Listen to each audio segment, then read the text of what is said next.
Hello students, I'm Madam Yap from New Dawn Enrichment Private Limited. So for today's lesson on matter, we are going to make lip balm. You know lip balm? This is what lip balm is. And when you go to a cold country where the air is very dry, you put it on like this.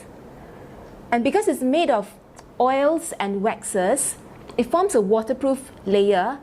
And I like to make my lip balm from very natural ingredients, and I can easily make it at home. So when you learn this, you can make it for your parents when you go to travel, okay? So for this lesson on matter, I hope you know what states of matter is. The state of matter refers to what state the matter is in. Like for example, this pot here is solid, fixed shape, fixed volume, right? So we have got solid, liquid, and gas as states, as the state of matter. Now there's also this thing called change of state.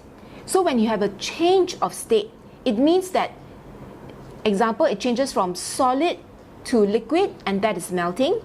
If it changes from liquid to solid, that's freezing.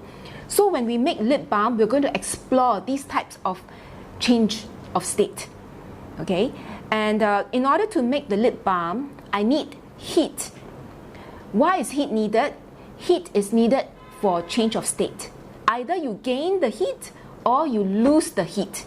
So when we, that's the reason why I have this induction cooker here, because I'm going to boil some water. So I've got some water in a pot, and we're going to boil it. So now when you boil it, it changes from a liquid to a gas. And boiling, when you boil, it changes state at the boiling point, and in the case of water, it is 100 degrees Celsius. And what I'll do is I will put this metal bowl on top so that the heat will be, the 100 degrees steam will be in contact with the bottom of the bowl, and then my bowl will be hot, and then I can melt some of my ingredients. Okay, so now let's explore what ingredients we have. So for making the lip balm, I have three very simple ingredients. One is beeswax. You can see here, this is beeswax. So you get beeswax from the beehive. So it's made by the bee. This is a natural ingredient. I also have cocoa butter, and cocoa butter is obtained from the cacao bean. It's a fruit, and the seeds are the beans, and you get the fats from the beans. This is the cocoa butter, and you can even use this to make chocolate. And last of all, not really last, but the third main ingredient is coconut oil. You can use coconut oil, olive oil. You know, I like to use coconut oil. And coconut oil, if you look at it and in the shopping center, it can be in a solid state, because the shopping center, the supermarket can be quite cold. You know, it's air conditioned. So you can see this coconut oil in the form of a solid white color. But today it's quite warm, so my coconut oil is in a liquid state. And in order to make lip balm, you need containers. So I have lip balm containers here. Okay, I think I'll probably use about 6 of these. And this is optional. I've got this lavender essential oil. You can choose whatever scent you like. And the essential oil is what I call volatile. That means it changes state from liquid to gas. It evaporates at a low temperature, so it's volatile.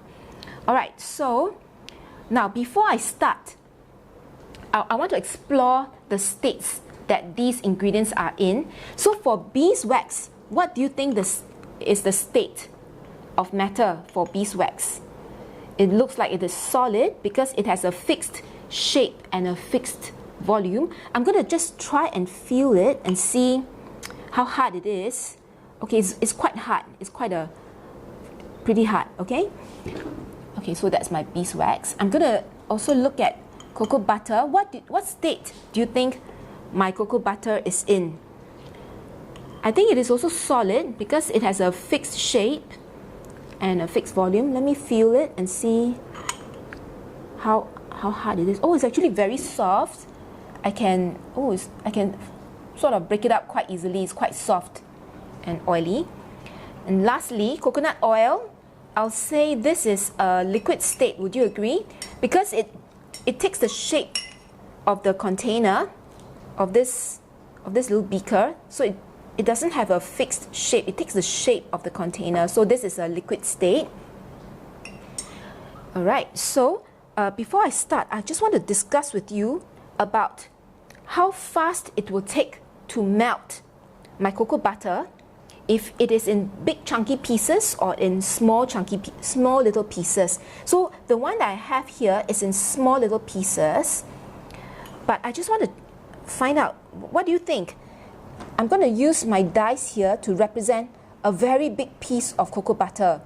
So if I try to melt this big piece of cocoa butter, it is going to be probably take a longer time to melt because, you know, the surface area that's exposed to the heat will be just, you know, these sides that are exposed, okay? But if I have got smaller pieces like this, whoa, look, I think that my cocoa butter will melt a lot faster. That is why we have them in smaller pieces to speed up, to increase the rate of melting. Because why is that so? Because now instead of just one face that is exposed to the heat, now I've got, whoa, all six sides, or more surface area exposed to the heat. So the melting will take place at a faster rate. Would you agree? Okay, so if you are ready, we should start. Okay, I'm going to start boiling the water. We know it boils when we see bubbles. Wow, it's very fast. Okay, so it has boiled already, so that's very fast. Let me change. Okay, then I'll put this on. And I'm going to put beeswax, 1 tablespoonful. Oops. Oh no. Then cocoa butter, 1 tablespoonful. So you can see that they're starting to melt. And then I've got coconut oil, 1 tablespoonful. Okay. Whoa. It's melting very fast. Stir a little. So melting, how did it melt? It actually gained heat because right below it is steam that's about 100 degrees Celsius. So you can see that the ingredients have melted. I think the beeswax is the last to melt. So when they melt, they mix together.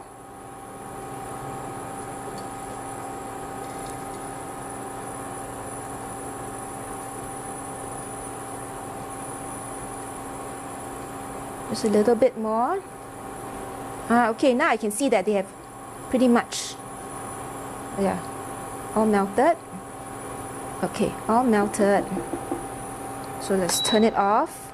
Okay, still quite hot. Ooh. Oh no. Okay. So now I'll just have to pour this into a measuring cup so it's easier for me to pour. Ooh, hot, hot, hot. Okay, pour this here. So I'm thinking of putting some. Oh my gosh. Okay, I'm thinking of putting some essential oil. So, oh dear. 5 drops. Okay, so exciting, huh? Mix it up, and now I'll pour it into the tubes.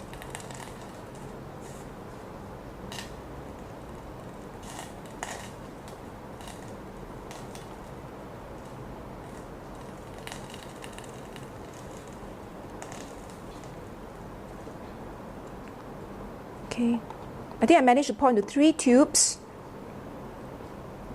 So I'm just going to wait for it to solidify.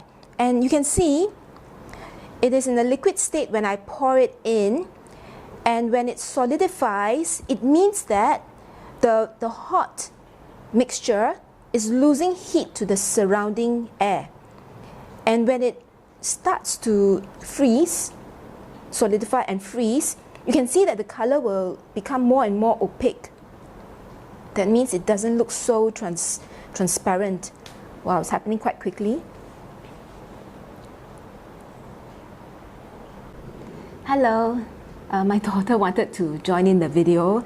So after about 10 or 15 minutes, the lip balm mixture has frozen. So it changed from a liquid to a solid.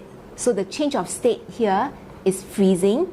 And how did it freeze? It is because the very warm mixture, the warm liquid, lost heat to the surrounding air. And in fact, if you feel it now, it's just still a little bit warm, right? But to make sure that it has really become a solid, we will turn it over. Okay, ready? 1, 2, 3. Nothing flowed out, so it's solid. Yes.